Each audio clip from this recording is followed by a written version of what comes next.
I want you to repeat this in every single podcast you do, because the world has not fully adopted this behavior. And it really is literally mission critical. That's where all the learning is. That's where all the improvement is. Welcome to Start With a Win, where we unpack leadership, personal growth and development, and how to build a better business. Let's go. And coming to you from Area 15 Ventures and Start With a Win headquarters, it's Adam Contos with Start With a Win. This is part 2 of 2. Go back and listen to the last episode with myself and Ann Morris. She wrote a book called Move Fast and Fix Things. It's a great leadership principles book talking about the soft skills of leadership. We're going to jump right in and finish this second part. The first part was full of gold. I can't encourage you enough to go back and check out the notes on part 1. Part 2 is just as good. Let's go, Ann. Like the pattern you gave in these 5, and now that they're assigned to a day of the week, that's and I love the ask the right questions on Monday, because you're setting the stage for the rest of that week. And then, obviously the trust, the inclusive leadership brings everybody together to accomplish things, storytelling, and then be able to go fast. I mean, this is really an incredible, process here. Can you give us an example of a company that you've instituted this with and some results that you've seen, or any outcomes or feedback that you've received on this? Some, those realization moments that people have, because that's when we see the magic, is when an employee, a manager, a leader of some sort says, whoa, okay, I get it. That light goes on. Yeah, I'll give you what I hope is a simple example. This company we worked with recently that at the beginning of the process was really wrestling with burnout among their employees. And so fantastic company, has had an incredible run, very mission driven. So attracted a personality that would run through walls for the stakeholders they were trying to serve. And then, 5, 6, 8 years into this entrepreneurial sprint, you had a lot of very talented humans just having trouble accessing their energy. And so the CEO brought us in. They were feeling this, all the costs of this at the level of culture, and they were really trying to figure out what was going on. So we spent a lot of time on Monday. Because what we see a lot is that organizations are solving symptoms of problems, but not really tunneling down to the root cause. So when we surfaced the issue, one of the things that really fell out was that the kind of norms and mindsets around meeting culture were a big problem. And we see this in a lot of organizations, people spending an incredible amount of time in meetings that are not thoughtfully planned. We're not treating each other's time as the most strategic resource we have. So in this company, a lot of people spending time in meetings. There was a lot of fear of missing out. People felt like something might happen there, so I should show up. And then there's also a disengagement cost, because you're spending all the time in meetings. You can't possibly pay attention. Anyway, we did this whole process. We figured out the problem. We figured out the stakeholders who were kind of most in pain here, which were middle managers who just felt like they had to, be everywhere all the time, all at once. We brought in, we talk about Tuesday, you want to kind of have a good enough plan to solve the problem, right? You want to come up, we use the P word all the time in Tuesday, which is run a great pilot. Give yourself permission to get into that organizational sandbox and play. So they came up with a couple of ideas to make meetings better. They learned a ton from those pilots. They brought additional people in to help them out. That's what inclusive leadership is really about, is you got to make your plan better by tapping in to networks and communities that you don't usually go to, but who are really invested in the problem. They came up with the answer, right? So they came up with these 10 new norms for meetings, and some of them were super creative.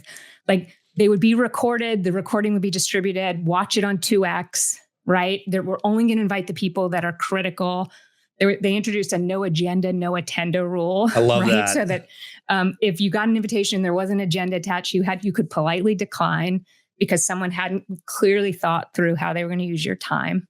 And there were 10 things on the list, ultimately, that they rolled out to the entire company after they had confidence they were solving the right problem, that they had the right answer, they'd done all the pilots, they told a great story about why it's worth it for us to really commit to pivoting in this way. 3 months into the rollout of this, employees at this company, there are thousands of employees at this company, they are spending 50% less time in meetings, right? And they are redeploying all of that time in more strategic ways, including recovering when they need to recover. And so it's been this really profound success. And it has also gotten people in touch with their agency, which is really at the fundamental part of our work. As human beings, we underestimate our power and agency in so many situations, right? So getting in touch with their agency to change things, particularly at the level of culture, which we think is just something we have to inherit. It's not something that we design and build and fix all the time. So it's a simple example. We deal with more complex problems as well, but it's, you can imagine, if you really look at the amount of time that it took to solve that problem, all the meetings, the pilots, you put it all together, it's actually not that much more than 40 hours, right? Which is a week. So we're being playful about this whole week thing. Obviously, there's some problems that you're not going to be able to solve in a week's amount of time, but you can make an astonishing amount of progress if you really focus. And so we really want to push people on that speed, because there is this other magical, there are all these magical byproducts to speed when you make it clear to everyone that you take the problem seriously enough to focus and move fast. Wow. There's a lot of gold in there. I encourage everybody to rewind this and listen to what Ann just said. It's fascinating when you look at making those changes. Now, what's the biggest challenge in change is that people reset back to the way it was before, after, the consultants or the, change agents or whatever leave the room. But it's incumbent upon us as leaders to commit to that change. And once we commit to that change, that's when we truly find the results, because, change can be stressful to people, but the reality is burnout is the ultimate stress on a human being. And if we can remove that burnout, and, everybody can secretly raise their hand if they've faced burnout in their career. I'll be the first one to say I've faced it 2 or 3 times. And changes. 100%. Yeah, it happens, especially in high achievers. But I want to push on something around change, because that you just said that I think is really important. So we do come to this question of change with a lot of ambivalence. Yes. But when we push on that ambivalence in our work, one of the things we found is that people don't fundamentally fear change. They fear things getting worse. Oh, I like that. Right. So sometimes we have this assumption, there's only a certain capacity we have for the cheese being moved around, whatever metaphor you want to use. But in fact, our capacity to absorb positive change is infinite. Right. The reason we have anxiety around this is because we've all been through change experiences that have not been successful or that have made things worse. And so as a leader, if you can stand up and say, here's my plan for better, here's how we're going to get there, here's how we're going to learn as we go. When we screw things up, and we're going to correct them quickly. So here's the listening system I'm going to put in place to make sure we're getting this right. And then here's the pace I'm going to set, because I am impatient for better, right? It has come to my attention that there's a way we can improve, right? So we're going to improve as quickly as we can. Wow. When in those environments, the emotion that we see most often in response to change is relief. That's amazing.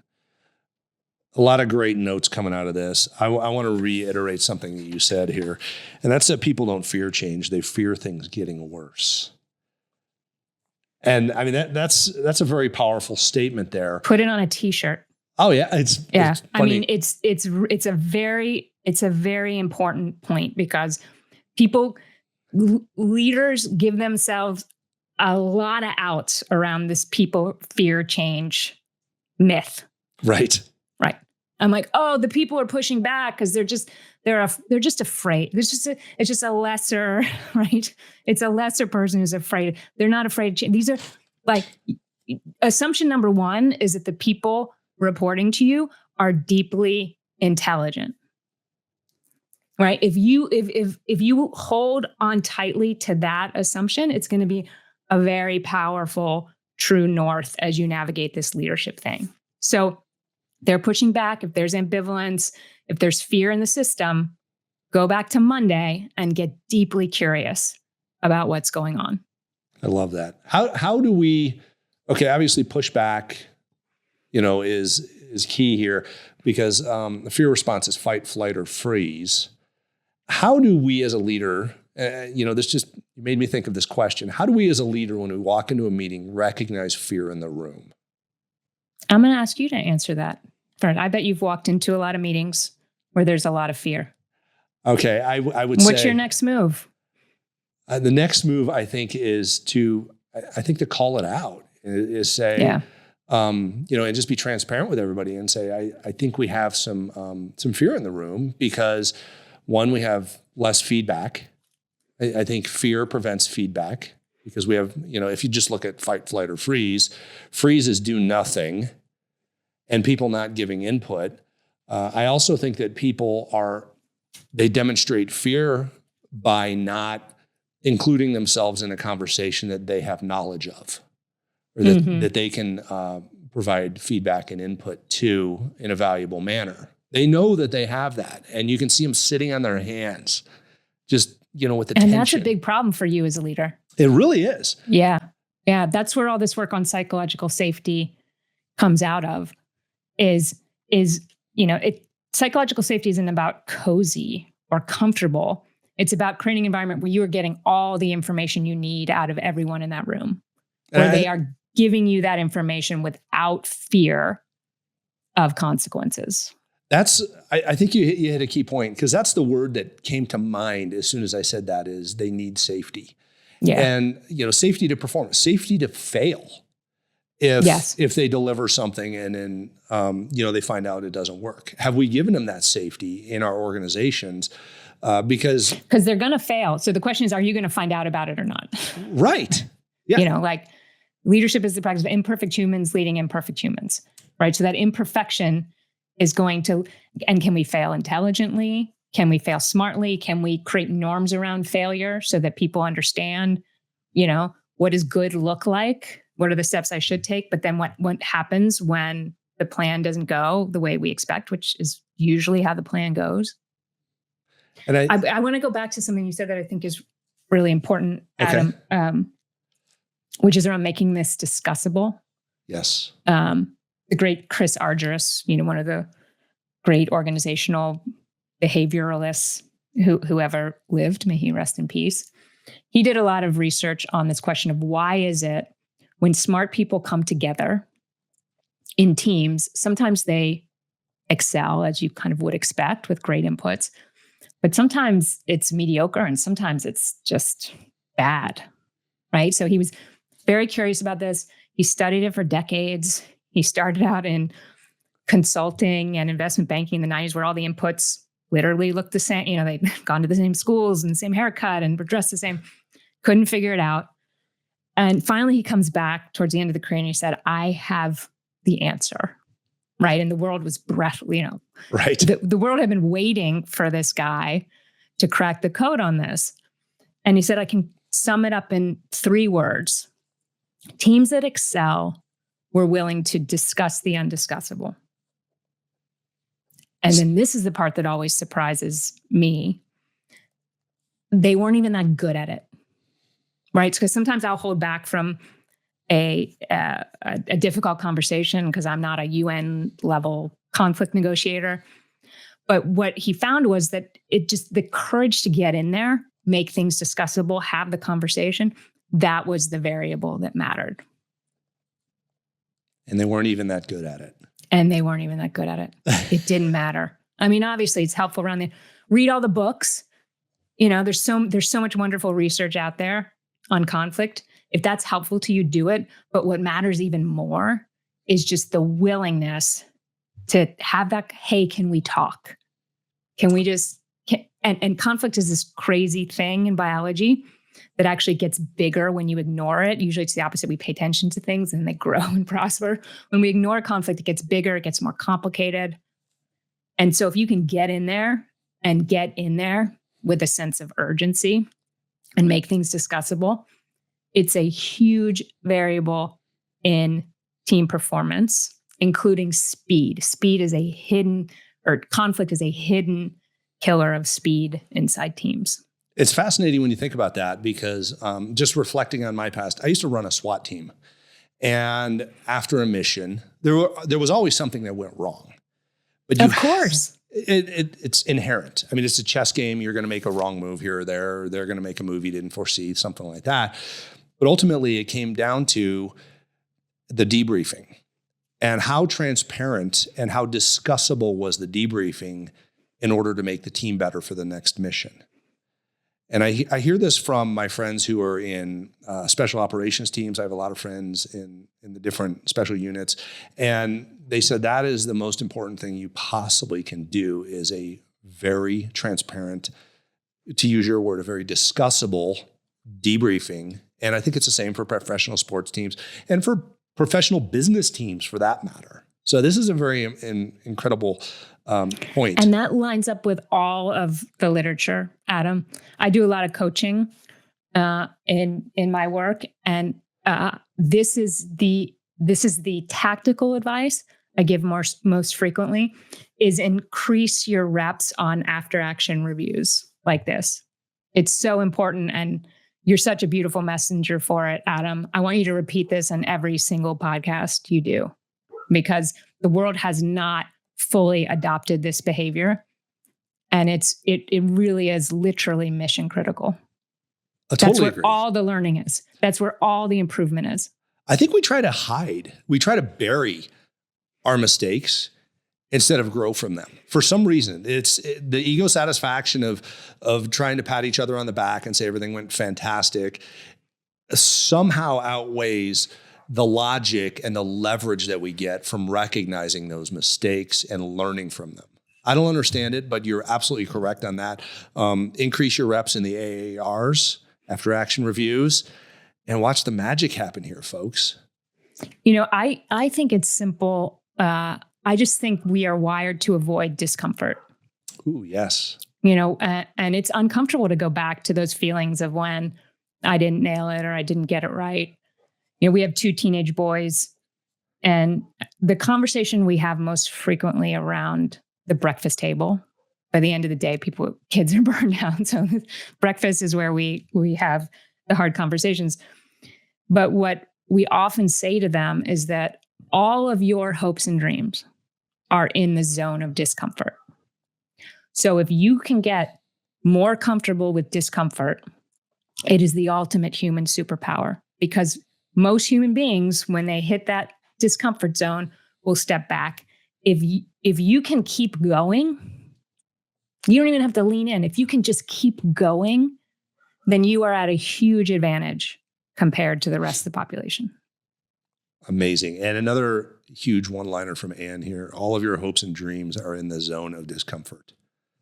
Write that on your hand, people, and look at it all the time, because it is so true. And you know, it's interesting. And it's hard. It's really hard. It totally is. This is really hard. Yeah. It totally, but here it's hard, but it can become, I think, a lot easier, because once we rip that Band-Aid off a few times and we enter that zone of discomfort, we find that we're getting better. And then we start to get addicted to that process of entering discomfort. It's like a bodybuilder or, a marathon runner or just, somebody, special operations or professional sports or even just a great leader. When they walk in that meeting knowing this is going to be very, uncomfortable, and they do it with that pride and that transparency and say, I'm going to learn from this. It gets addicting, people. Try it. It's amazing. And I think I love that point, Adam. I think we can desensitize ourselves to the kind of pain of discomfort. We can stop telling the story that something is necessarily wrong when we're uncomfortable, or that it's a signal to stop. So we can practice overriding that instinct.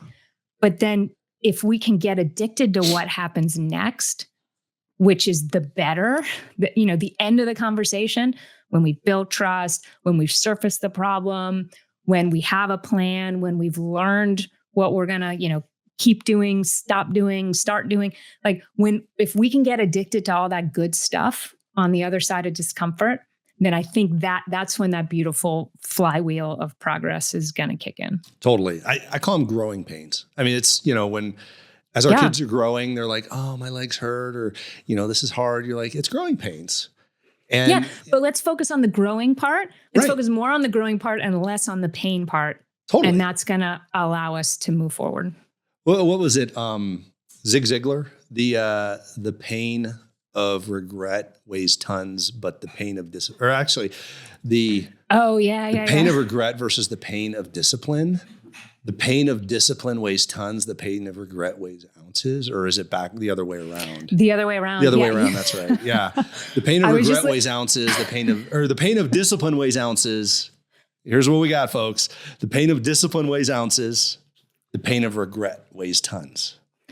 Yeah, I was just looking for my older son for his birthday, like in some of these inspirational posters, because he loves David Goggins. He's like really getting into this stuff, and that was one of the posters that really caught my eye. It was just like a bar chart, and the small one was the pain of discipline, and then the big one was the pain of regret, and such a beautiful visual, and it just hit with the resonance of truth.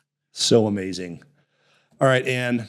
And starting to wrap up here, and we made this a two-part episode because we just could not stop talking about leadership here, folks. This is imperative. This is our lives. This is the growth. This is society, for that matter, because we all know that we have a gap in leadership. Please do something. As Anne talks about in her book, Move Fast and Fix Things. And Francis also, we want to give kudos. We're due here. Thank you so much for what you do, Francis. But I want you to think about this. What can you do this week in order to get better at leadership? We've essentially had a masterclass here from Anne on how do we grow in leadership, and some amazing discussion, a ton of one-liners. So if you want to go tweet some things out here, go for it. There's a lot of great material here. And I do have a question for you. Where can we find you and Francis online and more information about your books? Yeah, we have a website, anneandfrancis.com. You're welcome to come learn more about what we're up to. We spend a lot of time on LinkedIn. What we're having the most fun with, we started a podcast called Fixable, where we work with callers live on problems. We bring in experts. We give a lot of unsolicited advice, sometimes to callers, sometimes to companies who we think need to hear from us. So it's a really fun conversation, and we invite you. It's totally free. We invite you to come join us there as well. Awesome. And make sure you pick up a copy of Move Fast and Fix Things where all the books are sold. I saw it on Amazon. It's an incredible format for building and developing leadership on a regular basis, because it's not a one-time thing, folks. It's an all-the-time thing. Think what would happen if more people focused on building leadership. First of all, it'd be a heck of a lot easier to find great qualified leaders to hire in your organization. People would stay longer, and we would get so much more effectiveness out of our teams when it comes to their personal development. Because ultimately, a leader, their job is to create an environment where people can be as successful as they want to be. That's what we're here for. That's your job. That's it. That's it. In a nutshell. I love it. And any closing thoughts before I get to my final question? No, it's been so fun to connect and have this conversation with you, Adam. I'm delighted to come do it anytime you want. I'm game. Awesome. And we appreciate you so much for being on Start with a Win. I have a great question I ask all the amazing leaders on the show, and that's, Anne, how do you start your day with a win? It's a great question, Adam. I start my day the night before. Ooh. I think the most important thing I do is start the night before.